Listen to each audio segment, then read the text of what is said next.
welcome back to another episode of Forbidden Depths. I'm your host, Queen Frostbitten, and we're here today to get down, dirty, and sultry by staying open, educated, consensual, and safe. If you're returning, welcome back to another episode. Thanks for supporting the channel and its growth. If, of course, you're new here, make sure you follow, like, and subscribe, because one taste will never be enough.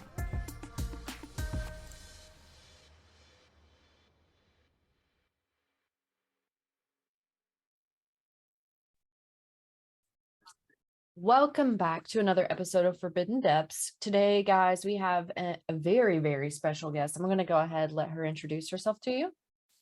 Hi, my name is Madalynn Raye.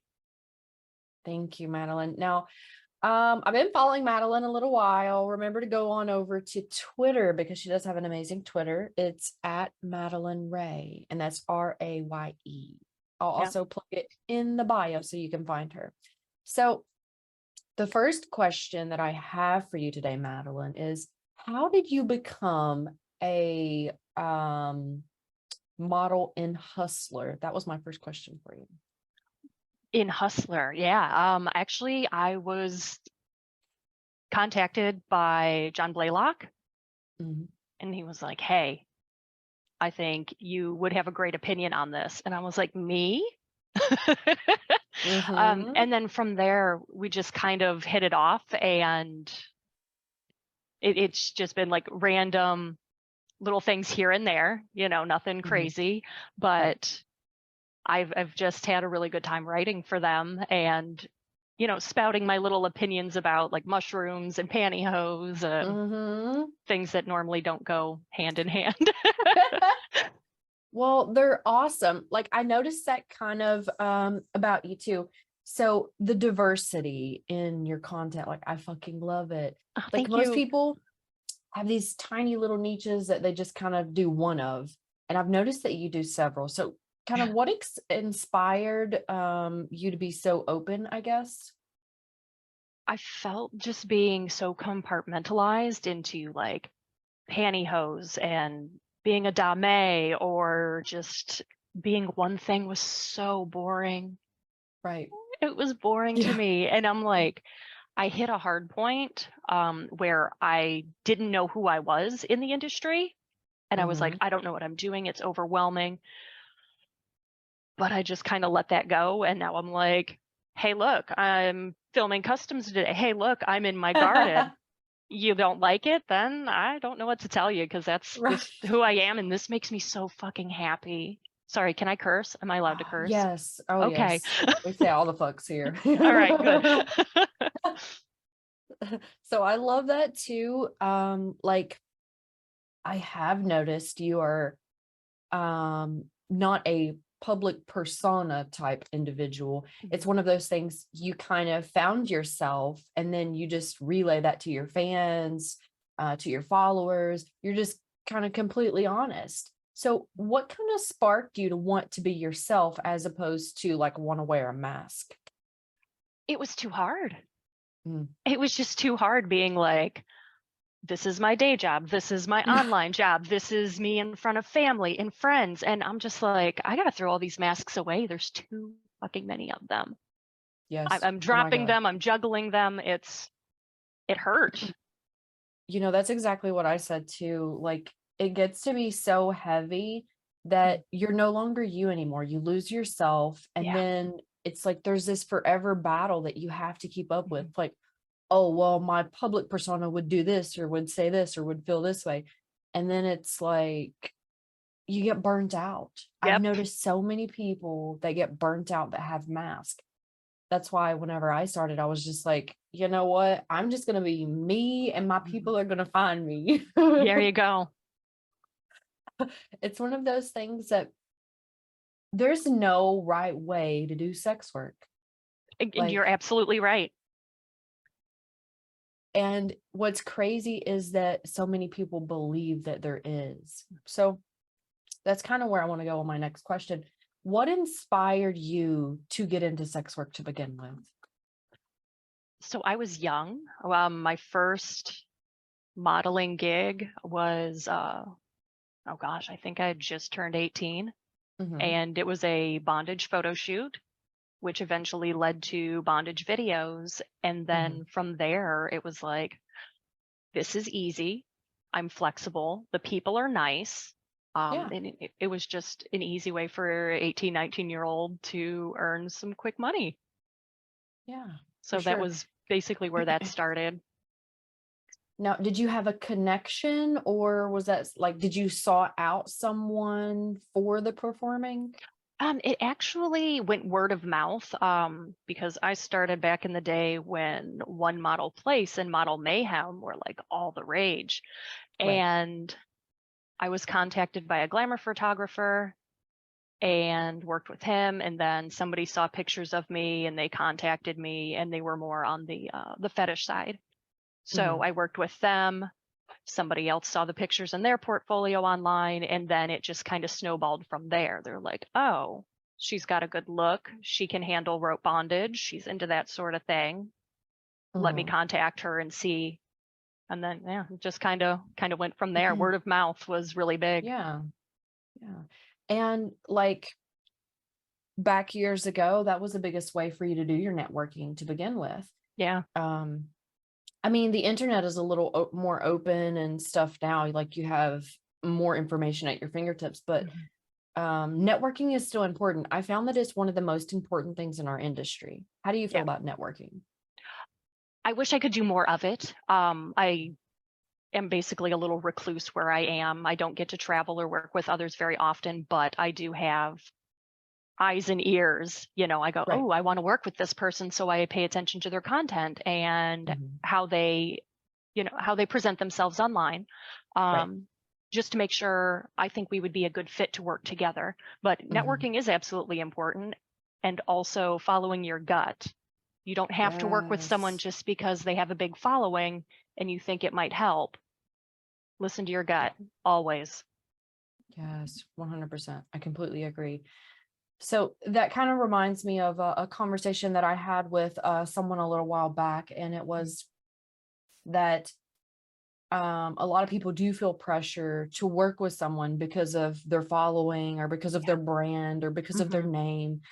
And at the end of the day, if that person is not someone that you feel like would bring something to your content, to your brand, it's probably not a good idea because you could regret it at some point Yep. in the future. You know what I Absolutely. mean? Yeah. So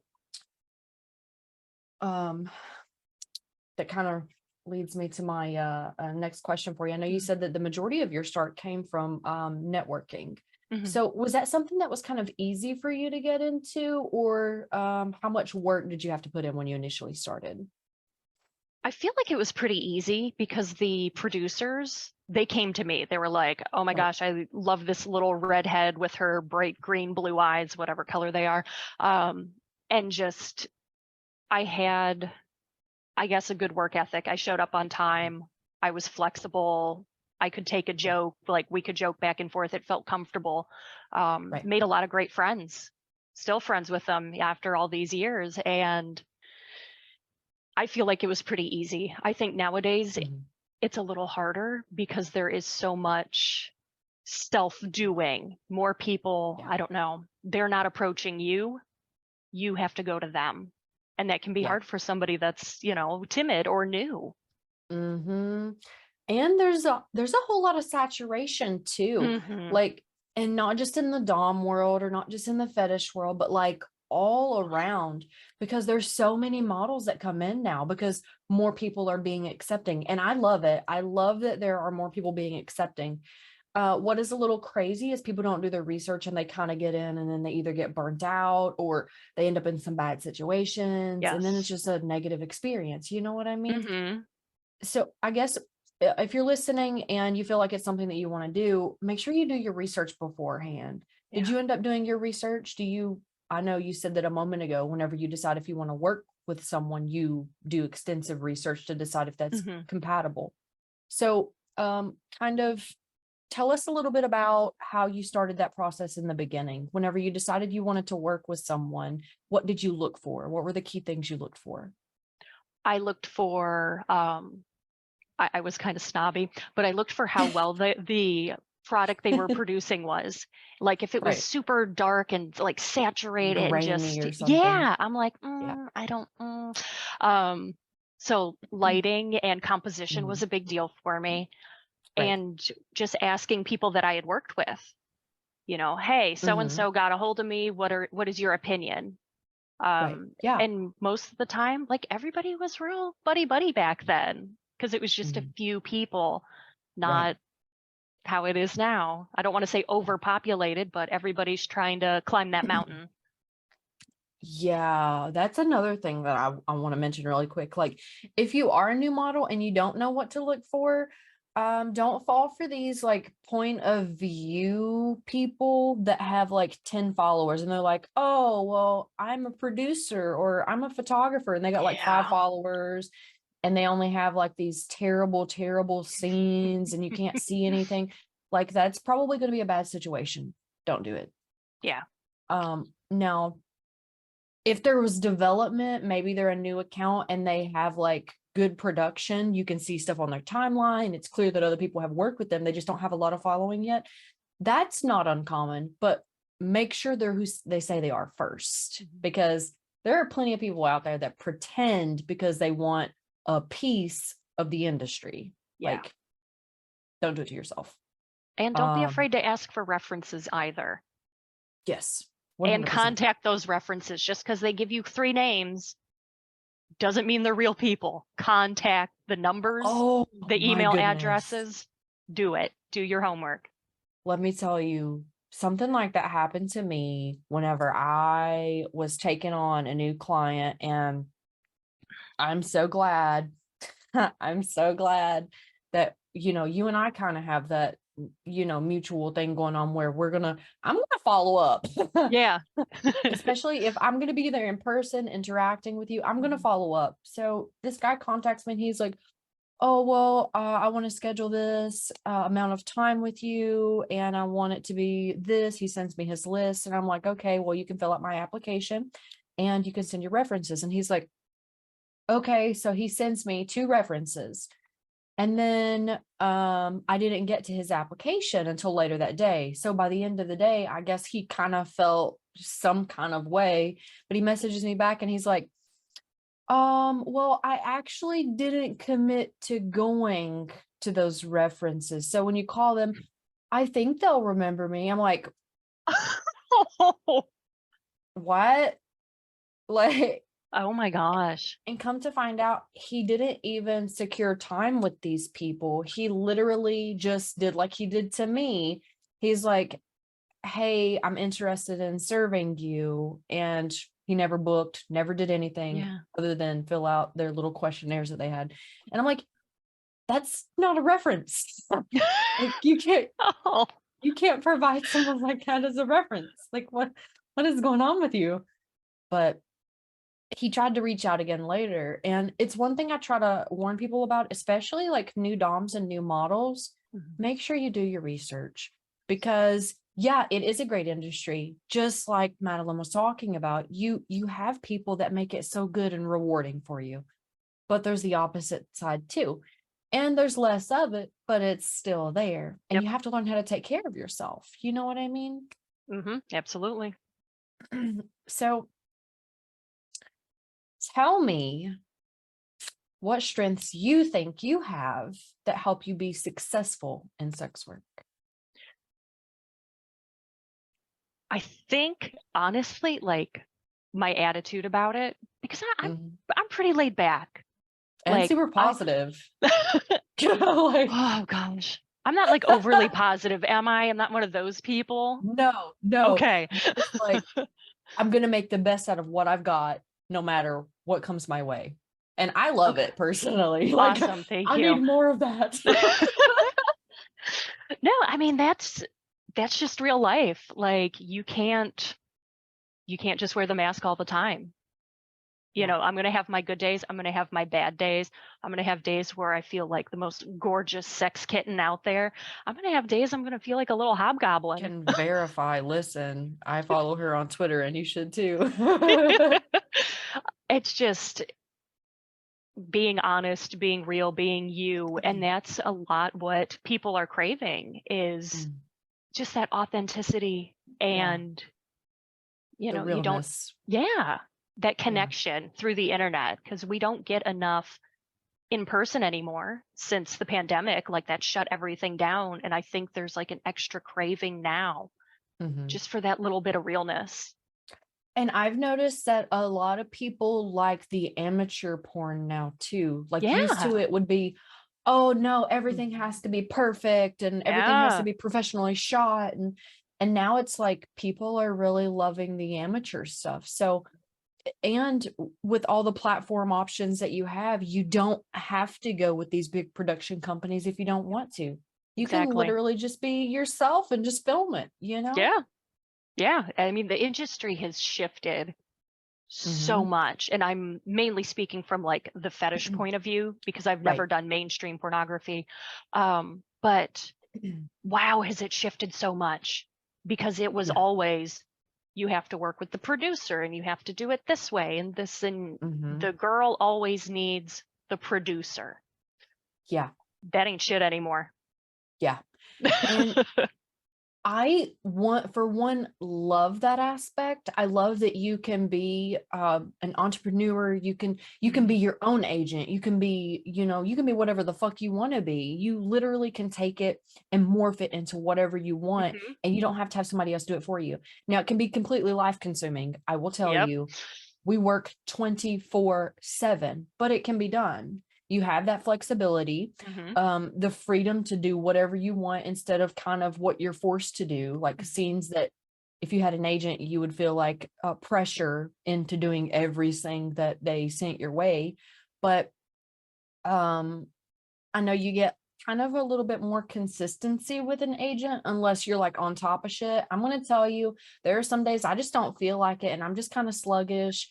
And those are going to be my less consistent days. Like those are the days where I need to take a little time to myself.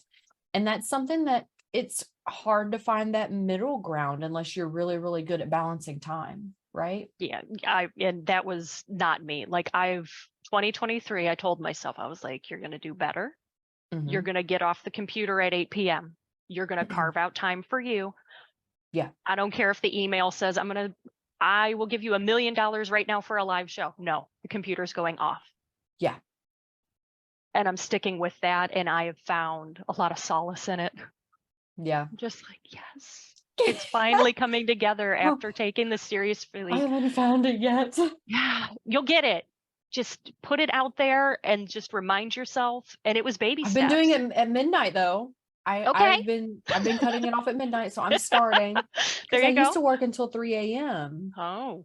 And then I'm like, that's not feasible. Like I have a family, I Yeah. have a job, like 3 a.m. That's not feasible. Although I'm gonna tell you that time slot made some decent money from 12 to 3 a.m. makes decent money. And I'm like, man, I know what's there. So I have a hard time with that. And it dangles But over. It's like the carrot, and you're yeah, like, but you don't always know that that money's going to be there that night though. And exactly. that's the tough part. Like, so it's like, well, there's a chance that it's there, but is me sleeping more important? So I started cutting off at midnight. Now I do have like two of my personal pets that I will text sometimes beyond that point because obviously I have a Yeah. closer relationship. But I'm doing cutoff at midnight, and I'm going to tell you, time management is one of the hardest things because you're like, oh, well, just a couple more dollars, just a couple more minutes. Yeah. And it's Guilty. Like, I can edit one more clip real quick. I can do this. And I'm going to tell you, my boss is an asshole sometimes and feels like I should work all the time. So, I know you mentioned earlier kind of that you had a vanilla job too. So what is the difference in the vanilla job and your sex work? my schedule, the scheduling is just vastly different. Like I'm one of those people that I'm like, well, if I can put it off as long as possible and I can get it done at the last minute, we're fine. And I do that with sex work, but I did it a lot more with the vanilla jobs, and it landed me in some trouble. Right. Hot water there. I'm a better boss. Mhm. Um, but and honestly, the people in sex work are just a lot nicer than in the vanilla Yeah. world. And like Yeah. I will take I found this that too. over the office job. Yeah. Yeah. Well, I have done all kinds of jobs, man. Hmm. Like I have literally some examples. Like I even used to be a customer service Hmm. representative. I've worked for a lawyer's office. I've been a secretary in multiple settings. Hmm. I was a DJ assistant. Like I've been from one end to the other. And I'm gonna tell you, nothing has been more liberating, more confidence building, more satisfying, more just enjoyable as a whole, and help me develop as a whole than sex work. Like Yeah. it's gave me so many tools, right? I feel that. I also feel like I'm nicer in the customer service area. When I'm responding to an Mhm. email or something, I'm just Right. like, I'm using nice words. Whereas in vanilla world, I'm sitting there in my brain going, fuck you, fuck you, fuck you, when responding. Yeah. Well, also it's like they're different audiences, right? Yeah. So most people you talk to in the vanilla world, they're all like all Yeah. huffy and puffy and grouchy and like shitty and stuff. And then people in sex work are like, I'm here for a good time. You're here for a good Mhm. time. Let's kind of make a collaboration here and do something good. You know, it's like that mutual agreement that we're both here for something productive. Because I'm going to tell you, I was treated so many ways. Okay, I used to be a collection specialist for a financial company. I was a person calling you up being like, Oh hey, God. I need to help you make your bill payment. You talking about people talking bad to you. Like, ooh, let me remind you, you got a bill, bitch. They were very upset. um, so I'm gonna say that as far as like being positive and like an environment for growth, sex work has been so much for me. Yeah. So, Madalynn, kind of tell us what sex work has done for you. Kind of how has it helped you develop as an individual? It has helped me in regards to the different people that I interact with, because Mhm. everybody has a different communication style. Oh yeah. And I really feel that it has helped me. It has immersed me into various ways of dealing with people, both sexually and personally. Hmm. Um, in that regard, like some people, they get a little agitated when they have to explain themselves. They're like, what do Oh you yeah. mean? You just don't know what I want. I don't know. You can't read minds either. Yeah. That was one of the most annoying things for me whenever I started out as a baby dom. Hmm. People would come in and be like, do you do this? And they would give like an acronym of 2 letters, and you're like, what the fuck is that? Why can't they just tell me what they like? And then this person would be like, oh, well, do you do this? And you're like, I'm not really familiar with that. Let me go ahead and do my research. And you got to like Hmm. Google it or something. Yeah. But if if you don't know what something is, or if you're trying to relay something to someone, like spell that shit out. Don't be like, oh, well, let me send a hint and hope that they take what I mean. Yeah. Because we're both here to make sure that it is like a positive interaction. Hmm. So communication, effective communication is key, because if you tell someone something that's like, maybe you do have a pantyhose fetish and you only have a specific kind of pantyhose that you are attracted to, Hmm. right?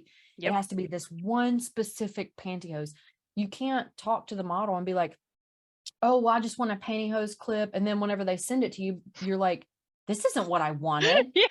this is the wrong brand, this is the wrong style. And the model's like, you didn't say any of that. You just Yeah. said pantyhose. Like, if you want specifics, talk specifics. Don't be like, well, this person should have read my mind. Like, nah, bitch. Like, we wish we could. That means we would get more money. Be a whole lot easier. But yeah, Yeah. so communication wise, it's helped. Financially, it's helped. Mm-hmm. I take in rescue dogs. Used to. I put myself on Oh, hiatus, but ever since the last one, he's been an orthopedic nightmare and has been oh, thousands of dollars in reconstructive surgery on his back legs. Sex work has helped that. yeah, Without sex work, he would have been euthanized. So yeah, thanks, guys. yeah. That's sad. Like, and I have noticed that most sex workers, not all of them, Mhm. are super, super giving. So, gotta add you to that list. Thanks. You earned it. I earned it and then quickly gave it away to the Yeah. veterinarian. I was like, here, take this. Yeah. I have seen a lot of people getting insurance on their pets now and health insurance on their pets. Mm-hmm. So I thought that was something that I would look into because I have a dog that has skin issues and she has allergy issues and she gets ear infections. I think the people I bought her from were like the backyard overbreeding kind of people, and it was so sad, so sad. But she's been like, she has to take a shot. It's every 4 weeks. She has to take a shot for just allergies, just the allergies. Yeah. And the shot is over $200 for one. Oh And I'm God. just like, I love Wow. you. I love you. I want you to know that. Yeah. Every Like, it shot. I is, love you. yeah. It's filled with love, darling. Yeah. But it is so crazy that um there are so many of us that are connected through caring for others, not just Mm-hmm. animals, but just caring for others in general.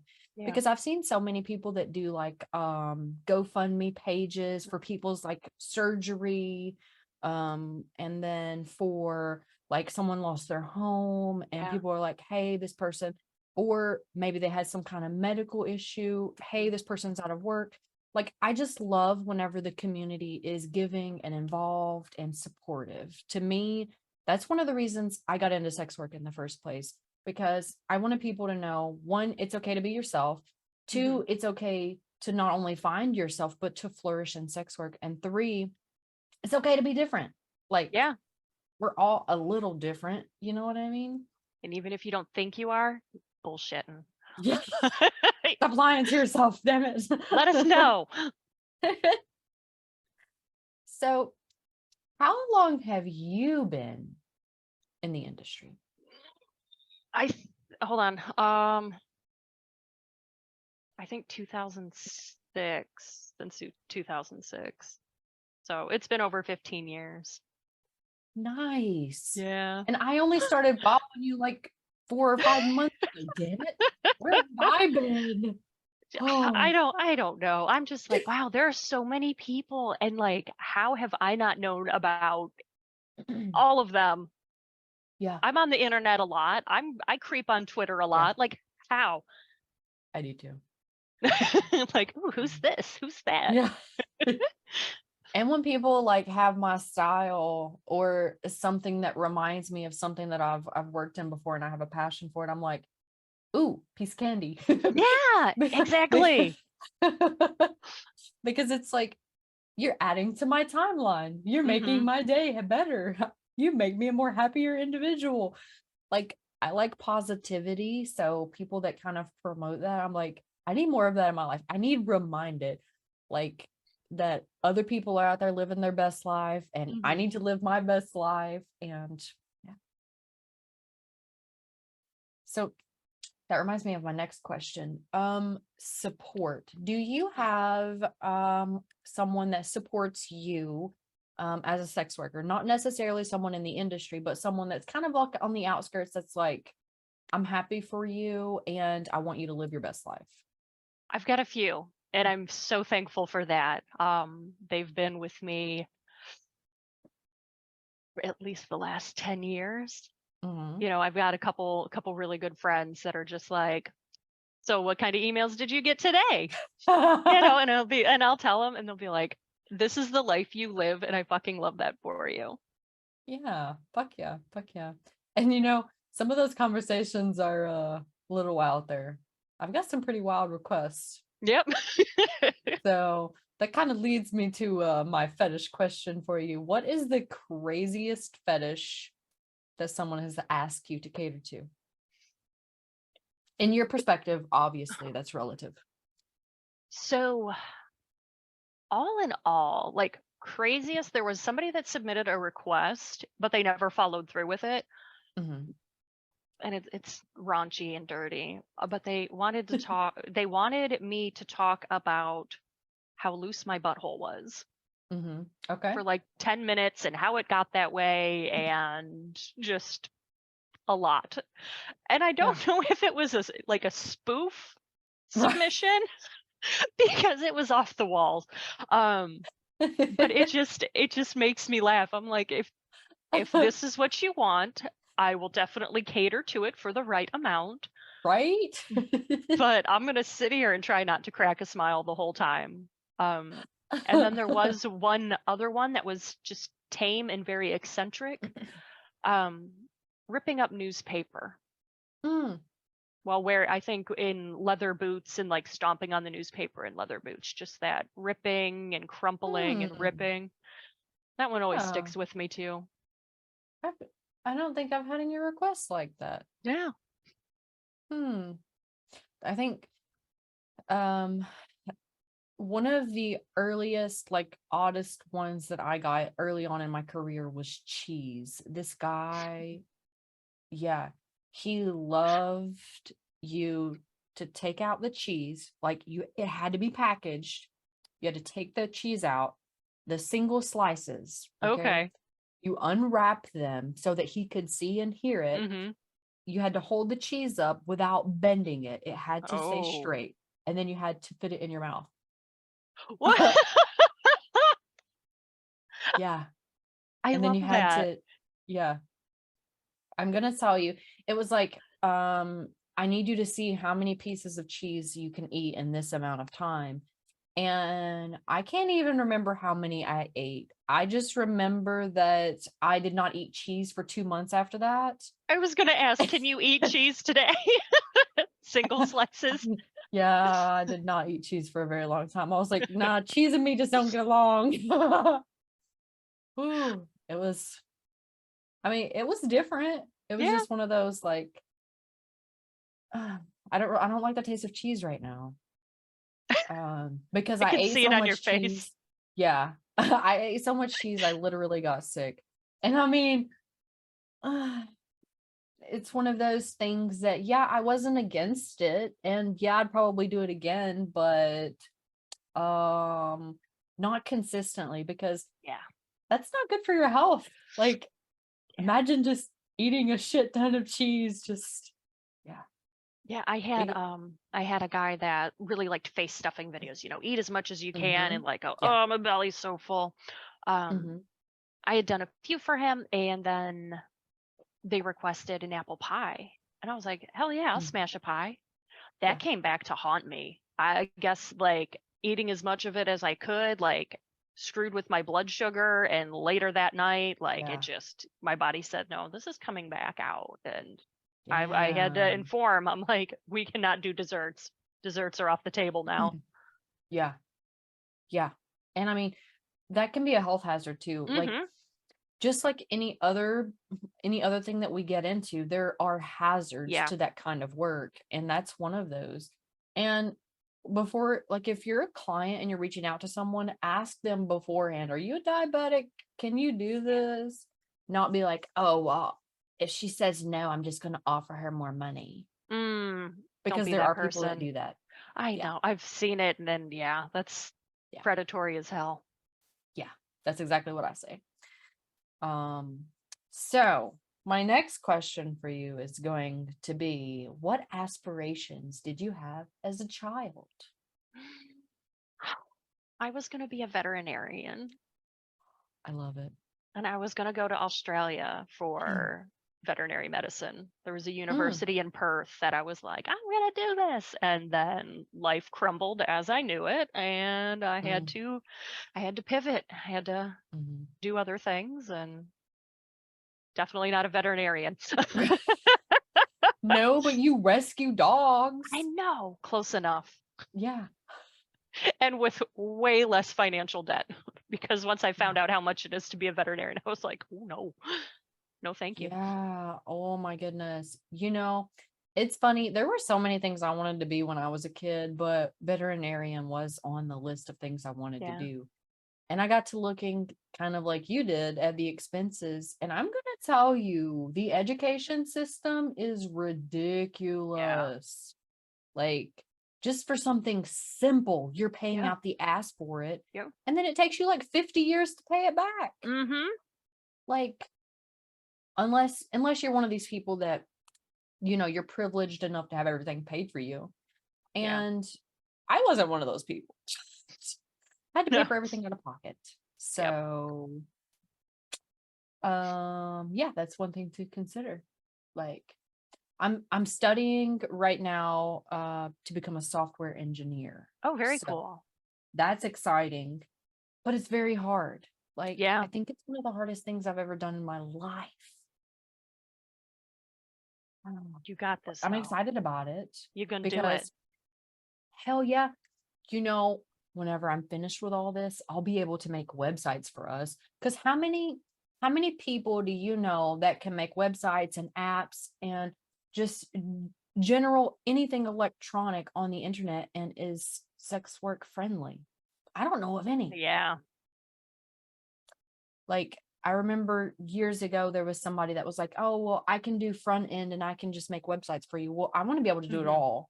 Yeah. Like, I want if you want a game made for your role playing, I want to be able to do that. You know There what you I go. mean? Yeah.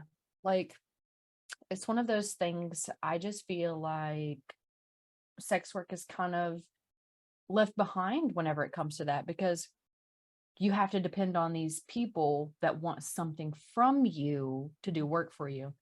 I remember this one time I was trying to get some work done for my brand, and I was talking to them and they were like, "Well, this is the trade-off." So I offered them money to do their Mm-hmm. services and they were Mm-hmm. like, "No, I want you to sleep with me." And I'm like, "I'm not offering that. Just take my money." And Please. they're like Yeah. they're like, "No, this is my price." And I'm like, "Well, then I guess we're not going to do this, are Oh. we?" Like, and you will find people like that in the Mm-hmm. industry, in the regular vanilla world, Oh, God. especially the regular vanilla world, Mm-hmm. because they see us and they see like an object. They don't see a person, they see an object that can fulfill whatever need they have at the Mm-hmm. moment. But um I think sometimes with them, they're so fucking naive and they just think they're just going to do this because it's what they do. They'll fuck everybody. No. And Surprise. and the amount of people that get insulted when you're like, "Yeah, no, I'm not going to fuck you." They're like, "But you're into porn. That means you fuck everybody." No, it doesn't. No. Surprise No. again. No. And I mean, I think that's where you get the people that are like the keyboard warriors and then they start attacking you. "Oh, well, you're just an old, ugly, fat bitch." Like, well, I was extremely hot 5 minutes ago. The wind blew really, really quickly. Oh my goodness. Oh, so that kind of leads me to the next question that I have for you. It's about kink and kind of your preferences. Do you have any soft or hard limits yourself? So it's really And I don't do the label thing. I really Okay. try to stay away from that, like, who am I? What am I? Mhm. Right. Um, but I feel like in order to have a connection with somebody, it really has to be on a mental level. Mhm. I think that classifies under demisexuality. Yeah. It Yeah. leans towards that. Otherwise, like there for a while, I was contemplating asexuality. I'm like, meh, Mhm. take it, leave it. It's Right. not everybody does it for me. Right. Um, Yeah. so as long as there's really good communication and that comfort level, there's a Mhm. lot of openness. Um, Yeah. I mean, I've done a lot. It's not on the Mhm. internet, but I've done a lot. Um, yeah. I don't know. Like hard limit wise, I don't have not been what is it? Presented one yet. Okay. There are Okay. times where I'll just be like, no, I'm not interested now. But Mhm. yeah. Yeah. Okay. Okay. Um, and like if you're listening and you don't really know what we're talking about, the soft and hard limits, that's the soft limits are going to be something that could change with time. Hard Mhm. limits are definitely fucking no. Yeah. So, um, and those can change as you evolve as a person. That's not one of those things that you have to stick to something for, like, you don't have to die on that hill, you don't have to stick with it for the rest of your life because as you get experience, you can become more confident, you can become more comfortable. Also, depending on your company, maybe you trust this person to do that kind of stuff with, but you don't trust this other person. Yeah. That's completely normal. So don't feel like you have to have the same soft and hard limits for everyone that you come into contact with either, because that's different too. Yeah. So, um, Madalynn, how did you find yourself? How did you find that you were kinky? Like, where did it come from? Oh gosh. I honestly think it happened when I got stuck into a Catholic school on the fly. Okay. Yeah. I was a bad kid in junior high, and family didn't like where I was going, so they were like, we're gonna put her in Catholic school and that'll teach her. I'll show her. Worked out real well, guys. Good job her. But yeah, it kind of opened up there Oh. in high school. Just I think because of the reservation of the Catholic school and the Mm. youths and the hormones butting against that. And though we're Yeah. not supposed to do this, but wink, wink, Yeah. we're on the band bus together. Wink, it's dark. Um, so yeah, it was teenage years. Nice. Nice. I love it. And I have found that people that create this Pandora's type box are always going to, well, not always, but the majority of the time, I found that the people that you try to put in this box are the ones that want to escape it so quickly and find all these other things to do to get inside that box. So, like whenever I was younger, something similar happened, but I wasn't exposed to like any kind of I guess private schools or Mhm. anything, but I was extremely sheltered, so I wasn't allowed to do anything. I wasn't allowed to like stay all night with anyone. I didn't have like friends over. My Mhm. parents were super super reclusive, like they always thought that something bad was going to happen to me. Little did they know that that bad shit already happened to me. But it's one of those things that you cannot navigate and completely control every single environment that your kid or your friend or your relative is in. So give them the tools that they need to survive, right? Yes. Yes, Give them the absolutely. knowledge that they need, not be like, oh, well, let me just completely shelter them and then that'll keep them on the right path. Yeah. No, it won't. No, it won't. Like, we're evidence of that. like like um with my family, it was, oh, we'll just completely avoid the situation, don't talk about the stuff. just keep it out of life completely, and then you won't have to worry about it. You could not be more wrong. Like, people that think that could not be more wrong. And I'm going to tell you, first of all, it's not just strangers that are going to hurt or attack or abuse your kids. It's someone close to you. Yep. It could be a friend, it could be a family member, and you don't ever know unless you either catch it or they tell you later on. So why not give them the tools they need? Like, a good example, I was 3 whenever I was raped and molested. I didn't know what the fuck was going on. I'm 3 years old. So if I had known, hey, people aren't supposed to do that to you. Yeah. I could have been prepared and been like, nah, bitch, don't be fucking touching me. But I didn't, because I was a fucking child that had no knowledge. I was completely in the dark. I didn't know how to defend myself because I didn't even know that was wrong. Like, why would you not want your kid to have those tools? Like, stop sheltering them.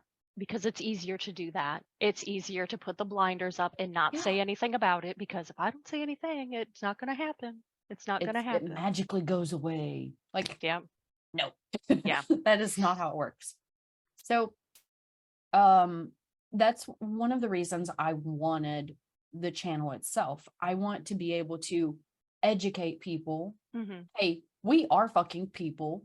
We have things go on in our everyday life too. It's not like we sit here in leather and fucking latex all the time just waiting on someone to message us.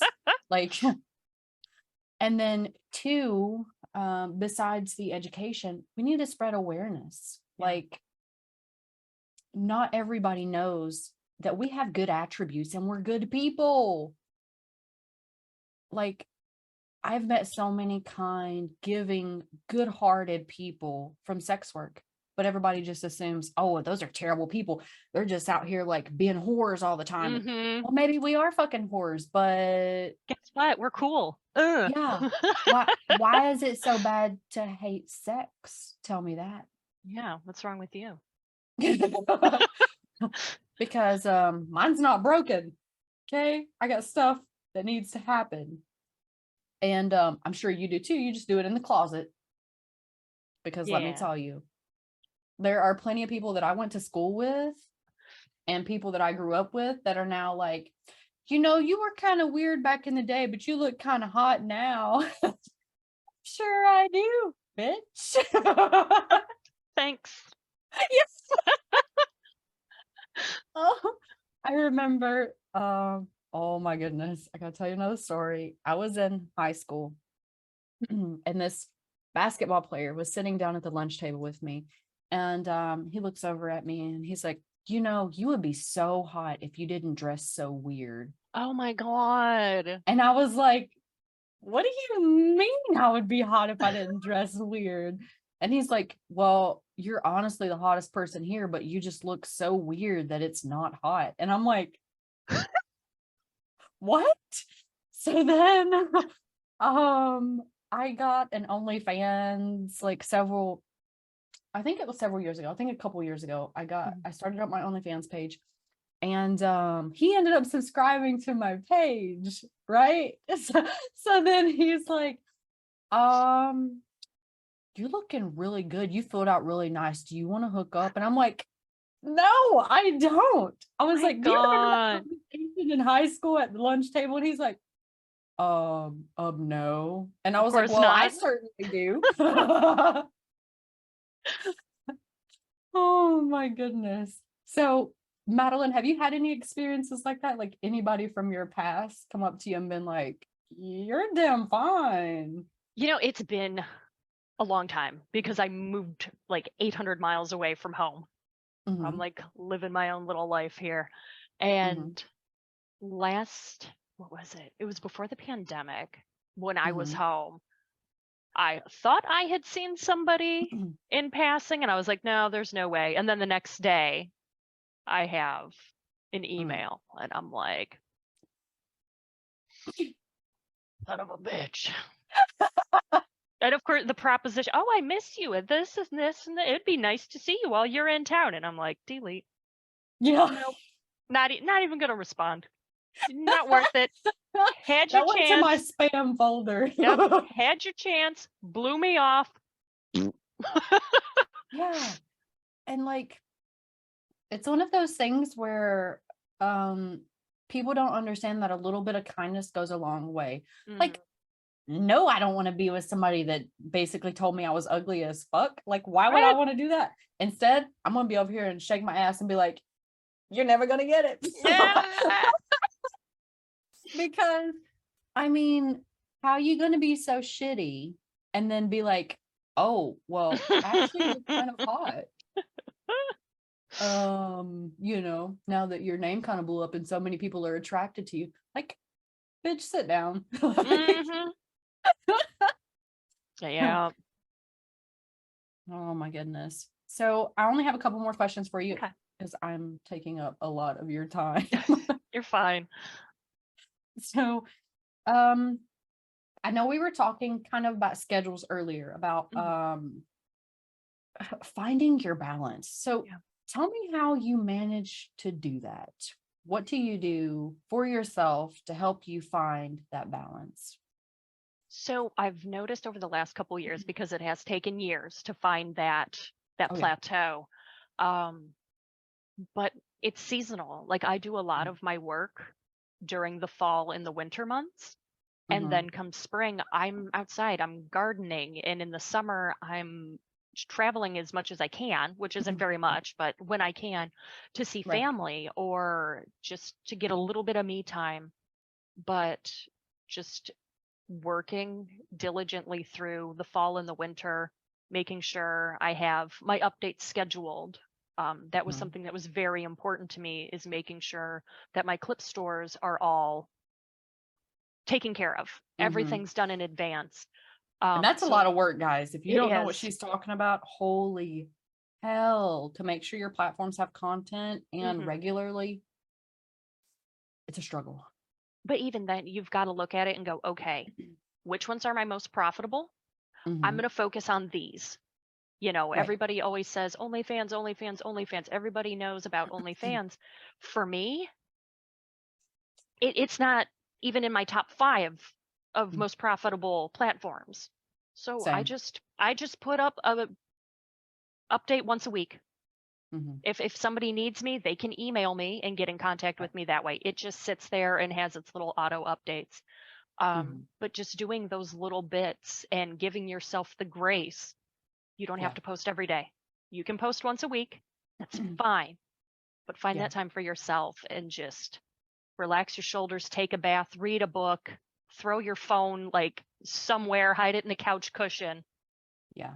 Just get off the screen for 5-10 minutes, reset Yeah. yourself. And that's what I found has been so important, because just gluing my face to the screen since the pandemic, Mm-hmm. And it's that easy fucking to do. sucked. Yeah, and it is, because you go, ooh, there's a sale. Ooh, somebody emailed me. Let me get back to them. Oh, there's something over here, and you've got 90 Yeah. tabs open, and you're looping. You're stuck in that loop. And you have like 50 platforms. Like, oh, do I have any DMs over here? Do I have any over Mhm. here? Did I update this? Yeah. Has anybody said anything to me over here? Yeah. And I mean, that's why people hire marketing teams and social Mhm. media teams, right? Because there's so much. Like, whenever you go into business for yourself, becoming a model or a content creator or whatever you consider yourself, you have to become the full fucking package unless you're paying Yeah. someone else to do it. And there Mhm. are a lot of hats you have to wear, right? Yep. So, um, my last question for you today is going Okay. to be, what kind of advice would you give someone that is a new aspiring sex worker?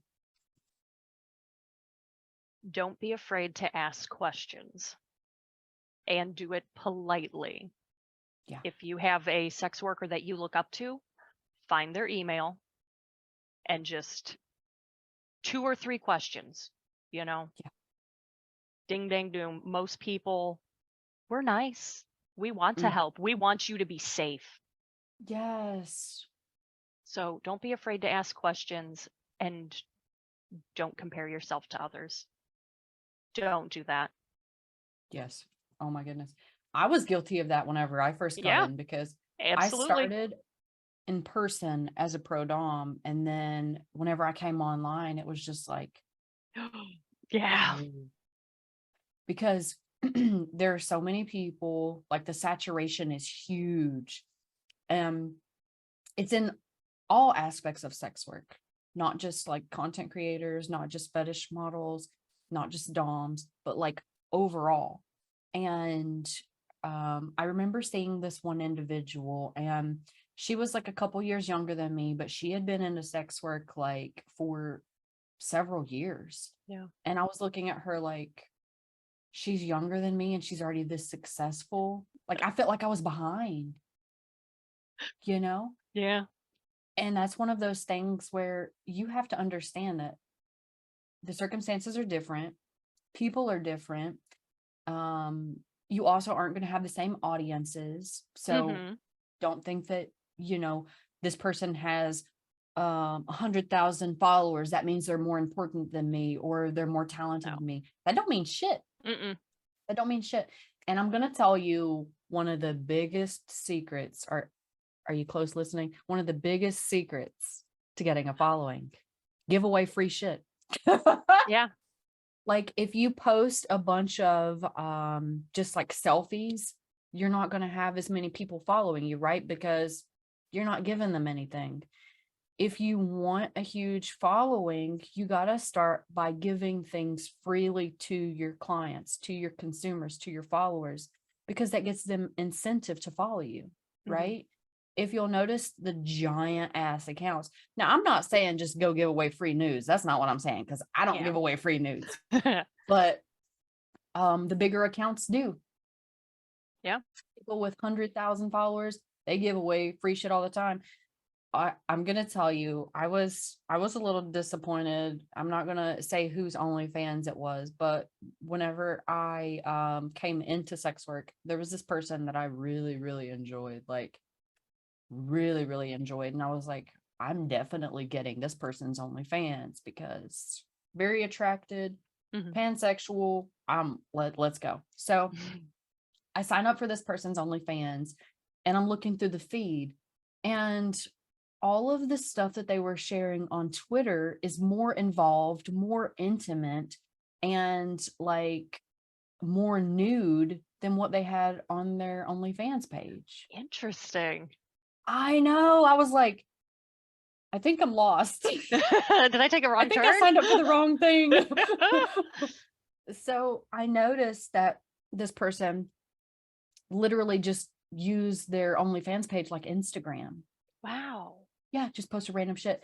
And if you wanted any of the intimate stuff, you had to go pay for it in the DMs. And I was like, how you gonna post all this awesome good shit on Twitter and then use your OnlyFans feed like a fucking Instagram? And then I gotta go, because I already paid a subscription fee. What's the subscription fee for? Mm-hmm. Like, and that's why whenever I eventually decided to do OnlyFans myself, I was like, I'm not going to be that person. I'm not going to break somebody's heart and let somebody down like that and be like, they're here for this reason, but I'm going to trick them so they have to buy something else. So I have 2 pages for that reason. I have my VIP page, and then I have just a regular teaser page. Mm-hmm. On my teaser page, you essentially get everything but like the naughty bits. Yeah, yeah. And I even throw topless stuff in there sometimes on my teaser page, but you don't get like deep naughty bits unless you own VIP. So there you go. It's one of those things. I didn't want whoever signed up to be like, well, I think I took a wrong turn somewhere, because I was that consumer. I was like, it's so sad. But see, you learned something from that, and you were able to utilize it into your own strategy. And that was my take on it. Like, and I ended up subscribing to a ton of people's OnlyFans because one, I was inspired by them. 2, I wanted to learn from people that were fucking good. And I didn't want to be one of these people that were out here being like, oh, I expect you to give me all this knowledge that you have from your years of experience and me being a baby. Like, Mm-hmm. that was disrespectful for me. So I was like, well, if I want to learn from these people, I'm going to go subscribe to their page and see how they do things. Yeah. Because if you do that, if you're a new sex worker and you do that, they're going to be even more giving. Like if you Mm-hmm. sign up for one of their paid pages and you're like, oh, I fucking love this. Thank you so much for sharing it. They're going to be like, I see you. I know I Mm-hmm. do. I appreciate those people. You know what I mean? It lets you know that they're putting in the effort. They're not just sitting there with their hand out going, I'm ready. They're doing their own Yes. homework as well, which is so important. Like, Yes. Oh my goodness. yeah. Like whenever I got into sex work, in the beginning, everybody was like holding their nose up, like snobbish, Mm-hmm. like especially people from like my vanilla world in the past. They're like, I Mm-hmm. don't want anything to do with you. And Yeah. then whenever the pandemic hit, You're there were like, so hey, many of how do them. you do this? Yes. Yep, been there, done that. And I was like, but like 2 years Mm-hmm. ago, you were angry that I was selling panties on the internet. You were Yeah. like telling me that I was a piece of shit. So now you want to know how to sell your socks? Yeah. It's funny how that happens, right? Yeah, right? Hilarious. Thank you guys for coming to join us for the episode today. Also, remember, get on over to Madelynn's Twitter page. It's Do at it. Madalynn Raye. Convenient. She's so amazing that she actually has her links there for you. MadalynRaye.com. It's there. Yeah. You don't even have to type it in, you just go click on it. Also, wait, I do have one more question. All right. So if someone wants to book you, do they email you at the email you have on your Twitter? I would say, yeah, go for it. I don't really travel much. My main shtick is custom videos now. Every now and then I can do a chat session, but it's really few and far between. Right. Customs keep me busy. So, but yeah, Yeah. email is always a good way to contact me. I don't bite most of the time. Unless you pay her to. Yeah. Well, thank you so much for being so amazing and I hope you have a wonderful day. I thank you. Have a great one. Thank you. You too. Hey, it's Queen Frostbitten again, your host. I just want to remind you that you can follow us on YouTube at Forbidden Depths. That's FORBIDDENDEPTHS. Or over on Twitter at the number 4 BIDDENDPODCAST. Remember to always stay educated, consensual, and safe. We'll see you on the next show.